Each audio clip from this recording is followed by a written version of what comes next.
about trying to share what we do in community with important stakeholders.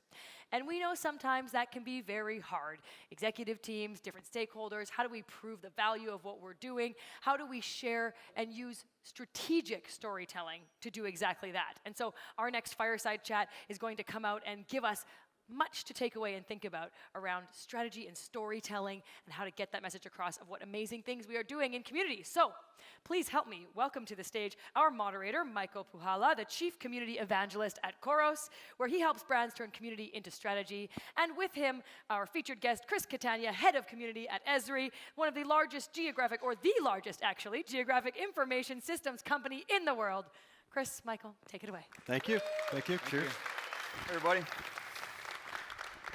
We're doing this fireside chat style, so appreciate you being here. And good morning, Chris. Good morning. Yeah, excited. Yeah. How's it going, everybody? Good? So she mentioned ESRI. Maybe you can give us a little bit more detail on what ESRI actually does and maybe the size of the community and use cases that the community is providing. Yeah, absolutely. Yeah, so ESRI, largest geospatial mapping company in the world, and you might have heard about this thing called COVID. Who heard of COVID before? Pandemic, right? So, beginning of the pandemic, there was a Johns Hopkins dashboard. Has anybody ever seen that before? Remember that? So that's ESRI. That's one part of ESRI software, but we really help companies manage their businesses and help the world work through all different mapping situations, and so that's an example. We help make the maps that run the world. Yeah. So that's the and then tell us a little bit about the community, the size of the community, the use cases of that community before we kind of talk a little bit about that storytelling component. Yeah. So with the ESRI community, we have about 400,000 registered members, and we're about 50,000 active every month. And we have kind of 3 different use cases woven together. So we use the community to deflect support calls, so support use case. And then we have ideas, so we have idea exchanges that we work with our product teams. And then we also have the community is there to help the GIS professional succeed and excel in their career. So we have 3 kind of interwoven use cases, so exciting stuff. Yeah, and you have really such a diverse background, inside and outside of a professional. You have a music journalism degree that then came into, you actually run a live podcast around, or a podcast around live music, right? Right. And the topic did not come by accident. I saw story maps, the story year wrapped, if you will, by ESRI Community on LinkedIn. I think and then we got a little bit further into your background, and you're a storyteller by nature. Maybe you can just briefly talk about that. Yeah, I love stories. Yeah, my background, I was a music journalist for like 8 years, and I really love the idea of stories, music, movies, everything. I don't know raise your hand if you love stories. Right? Like, we all love stories, so I have a huge passion of that, and I've turned that into a really valuable asset in community building. I think it's super essential. So what you're seeing here is the product of over 20 years of refining that and figuring out how to use storytelling to connect with C-suite, stakeholders, leaders, community members, like all across the entire experience of what. So I think on the first slide, if we get to that, I think we're showing kind of a snapshot of this of story maps. Story maps, and maybe you can talk to what is story maps, because it's an ESRI product. Yeah. So 3 years ago, we set out a goal. So what you're seeing here is a product of our community team. So shout out to Jesse, Bree, Michelle, Simi, really helped to build this. But this is a story map. So it's an ESRI software that allows us to put together different pieces of content, video, embed our maps into it. So we use this to convey the value and the progression and the wins, successes, both from the customer side and then also from the internal side. So you can scan that QR code, and that'll take you to the live wrap up. But we use that every year at the end to really celebrate, recognize our community members, and we use it also internally, which is on the we have an internal version. So this is the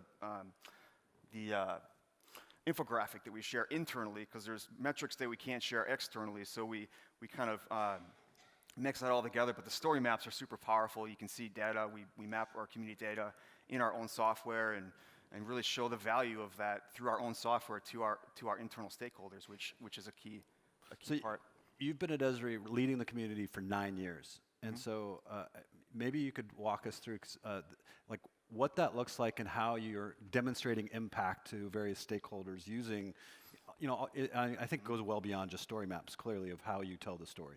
Yeah, there's a lot that goes into it. So I realized early on that I needed to do storytelling at a different level, right? I always say it's the right story at the right time with the right audience. So you have to be able to know who you're talking to. In some cases, I'm talking to the C-suite, our leadership, right? And you have to, even within that audience, are you talking to somebody who's financial, wants to see numbers, metrics, numbers, KPIs, or someone who's, brand, marketing, more stories, right? More touching to the heart. So I've experimented kind of what works, what doesn't, using what I know as a journalist to kind of craft that story.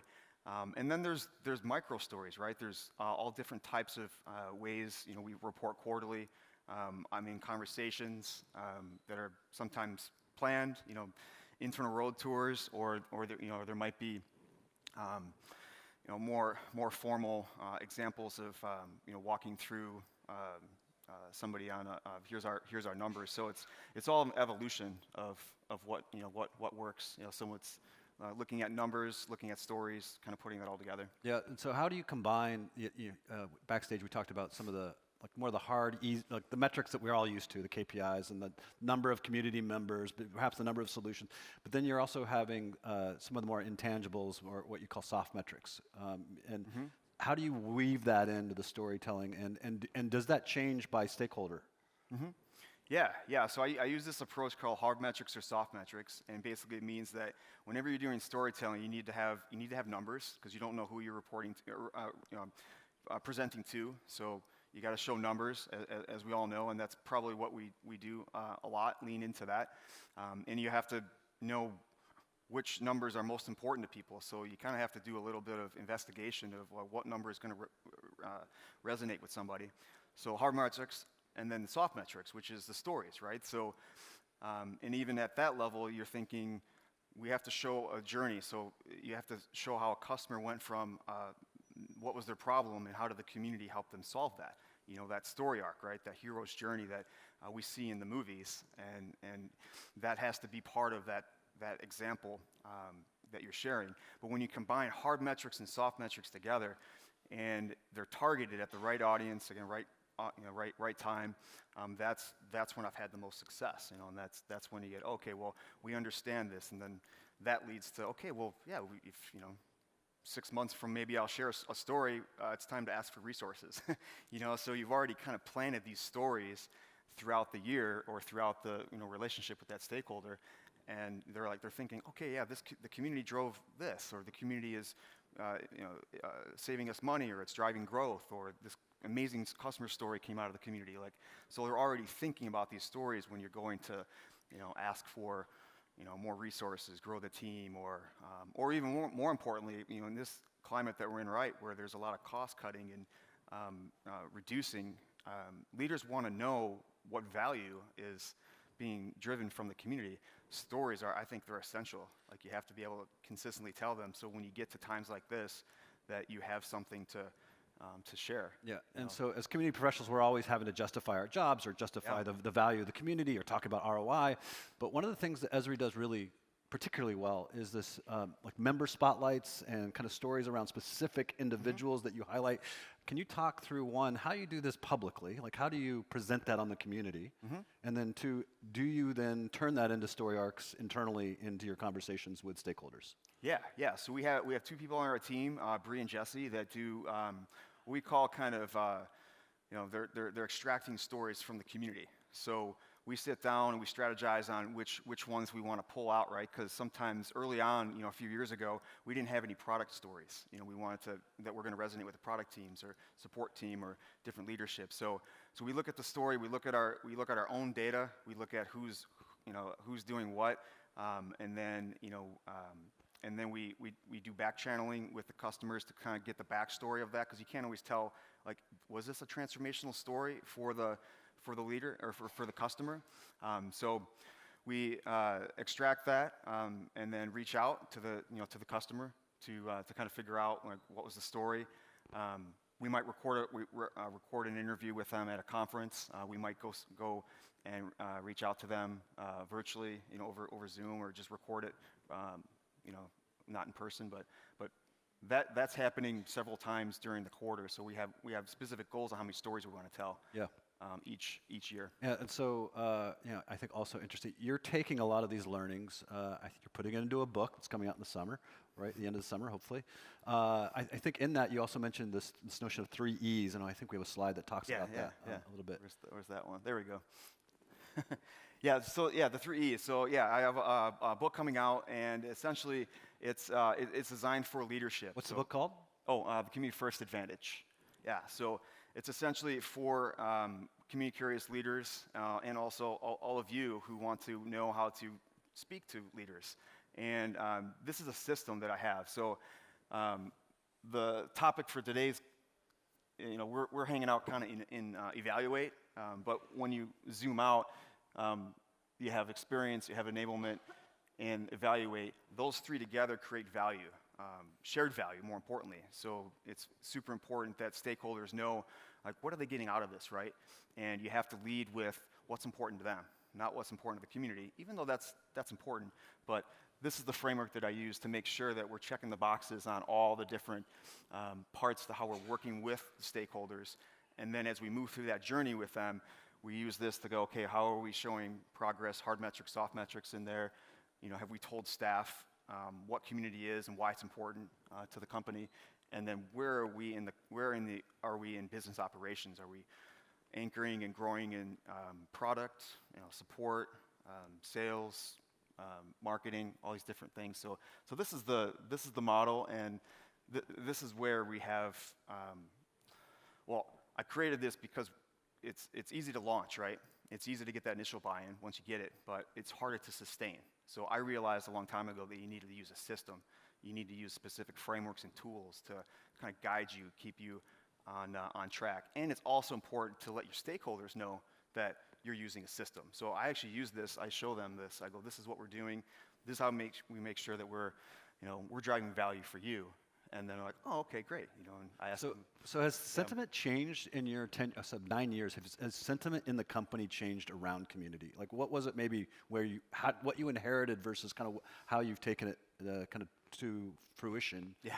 And its reputation, because it's an impressive community. I would really invite all of you to, even all community professionals, whether you're interested in geodata or not, it's an impressive community to see. So I'm curious to know what that internal sentiment looks like and kind of how you built that over years. Yeah. I mean, ESRI, we're definitely a community-driven company.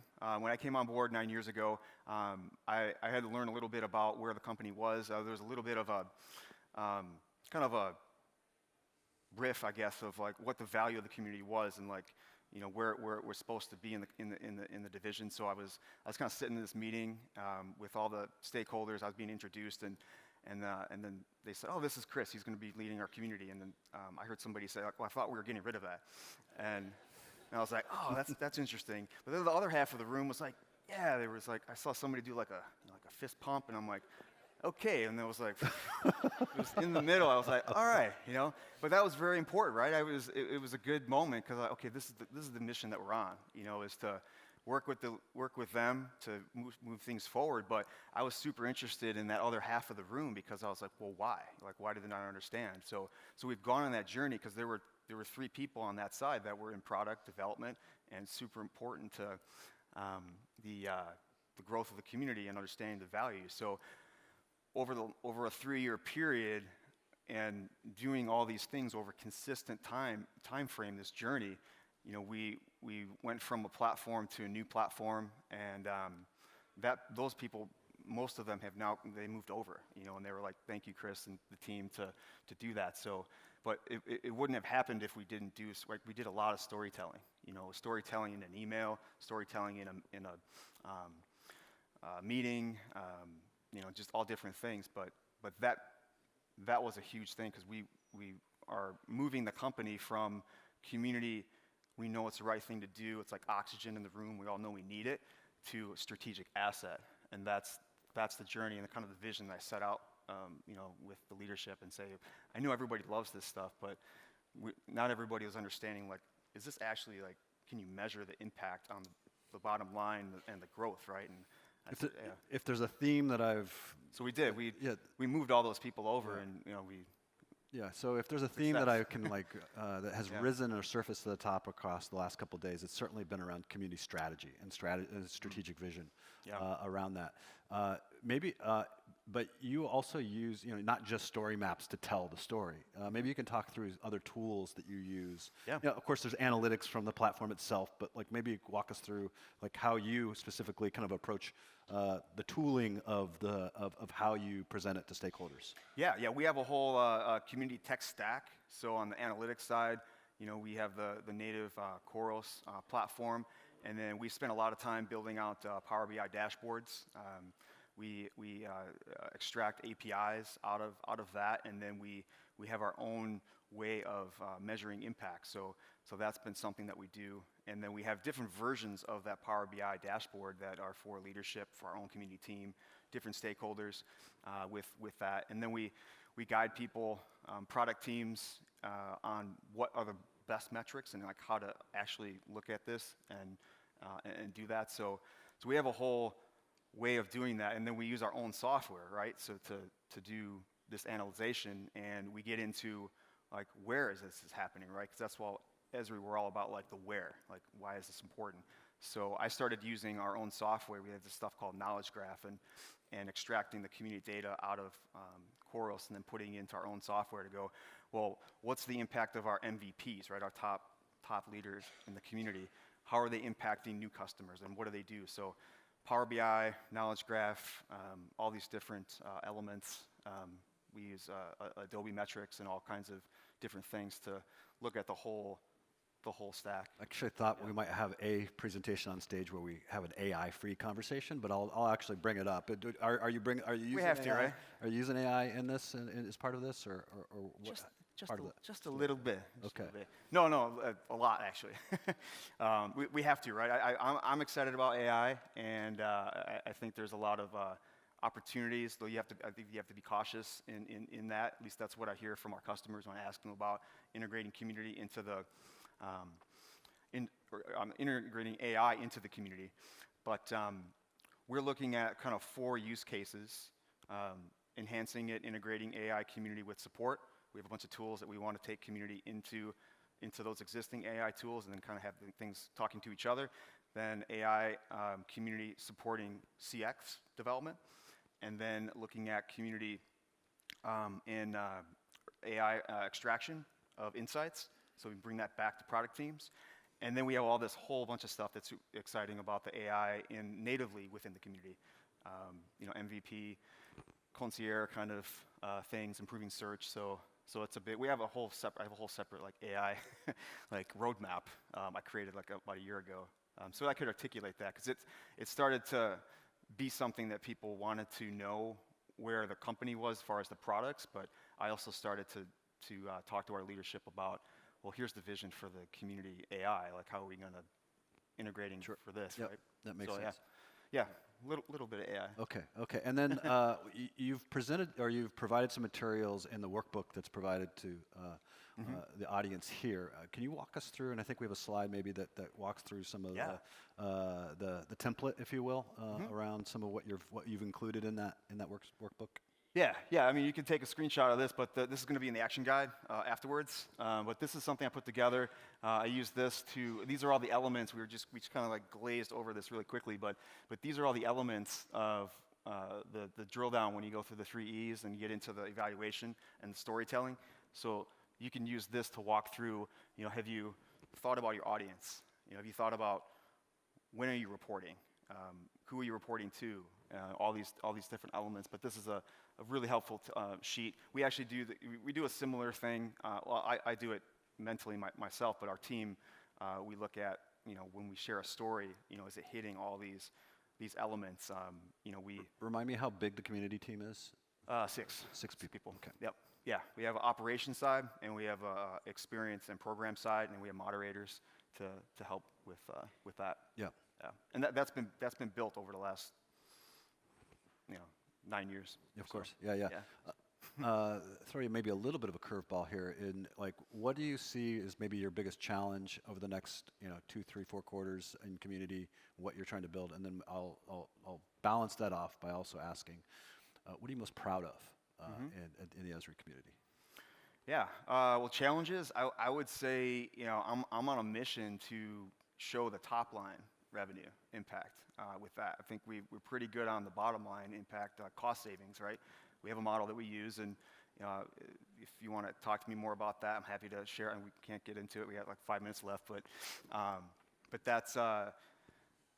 that's been good for the last 2 or 3 years. So my challenge is to go top line revenue and continue to push on that. Challenging is connecting the community data to the business data. Business data is not the most clean target to shoot towards. So we have the engagement and the buy-in of a lot of our leadership, us our owner, and that team has asked a really great question. And I would say this is something that you want to pay attention to. It may sound like a bad question, but I think it's a good question. Over the last 3 years, I share these metrics with my boss. He's our chief customer officer. And in those conversations, he says our owner has been wanting to know, like, so what, right? So what mean? And he's asking that because, well, how is this impacting the business? And we have shown that, but that's a great question because he's engaged, right? When he's asking, this is awesome, hockey stick up into the right. We have membership is growing. But I loved it because that to me is like, okay, we've done a really good job with the storytelling. They're getting it because they're asking relevant questions about the community and how it impacts the business. And then that buy-in has enabled me to work at a deeper level with our enterprise data teams and our sales teams. And so it's just this progression, right? And I think storytelling is a big part of that. So challenge. Most proud of, I'm proud of our team. Like I think our ESRI community team, they do such an amazing job. Like the stuff that I'm showing you, like we wouldn't be able to do without them. They surprise me a lot with what they do with the story maps and the data. Our users, our ESRI users, they do amazing things like the COVID stuff, and they help make sure like.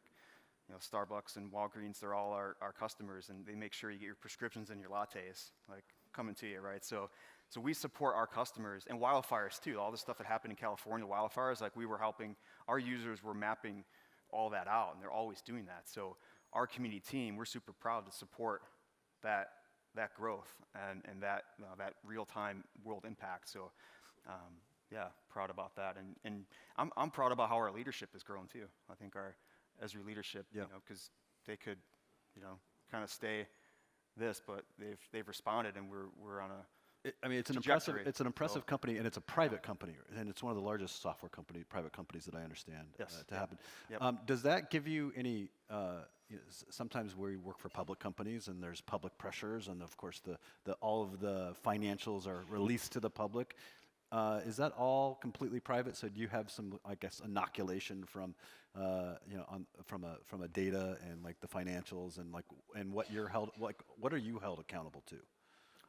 Like as far as if a publicly traded company is well, I would say we're not inoculated. We're a little bit different because there's not that. I've worked for publicly traded companies before, building communities, and it's challenging, right? New companies too. They're trying to build revenue, right? And you're doing that. So I don't think I've never been immune to that. It's a little bit more stable in some cases, but I always have to show, and I think we all should as community leaders and builders. It's like we should all be striving to show the bottom line business impact of that. Like, don't just rely on the warm and fuzzies. Like, if you're working for a business, you have to show that. So I think I've always taken it upon myself. I see it as a duty, so that we're doing good work as community builders by showing the connection between the community and the business. So I would do that if it was public or private. Like, you just have to do it. That's why I think storytelling is so powerful. I think it's essential. So I imagine a lot of some of the content that you've talked about today is woven into your book, but I'm going to give you, in our last minute here, an opportunity to kind of pitch the book to the audience. Maybe you have a slide, I think, that maybe shows, I don't know if this is the final, but. This is all in the action guide, so I'll skip through. And this is a template also in the action guide you can use to dive a little deeper. But yeah, here's the pitch. But no, it's not just a pitch. I mean, I created this book for leaders. I created it as a guide. I had a really great conversation with somebody who urged me to do it, to put together the things I've learned over the last 20 years in a way that directly speaks to leadership and the challenges that they face. But I also hope that all of you as community builders will check this out and learn from it so that you can build your business acumen. Because I think it's so important to our careers to show the value of what we do. So that's the... Yeah, when do you expect it to be out? Sometime this summer. So if everything's going good with editing and getting a lot of good feedback on it as I'm writing it. Okay, good. Well, we're going to be good stage citizens. It says I have 4 seconds left, so we're going to exit this conversation. Thanks for your time and attention. Appreciate it. Thank you. Yeah. Yeah, cheers. Thank you. Thank you.